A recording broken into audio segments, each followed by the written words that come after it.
Hello, in this video I will show you how to change bullet point color in Word document. It's very easy and very simple. First you need to click on the bullet points and you can see that all the bullet points are highlighted. After that you have to click on the bullet points drop down menu. Click on that and go to the define new bullets.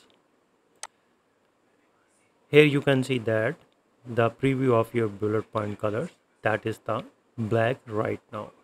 If you want to change the color of the bullet points, you need to click on font, and here you can see the font is symbol, and here you need to click on the font color, and here you can choose the color of your choice, and here I'm selecting the red one.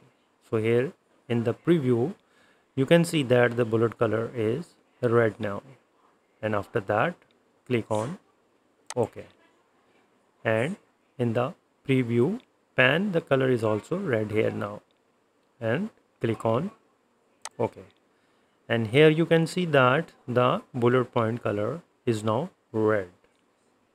And in the shortcut key, if you want to change the color of the bullets, click on the bullet points, and after that here is the symbol font, and here you can change the color of your choice, and I'm selecting green. So in this way you can change the bullet point color in Word document. If you like the video, please comment, share and subscribe. Thank you very much.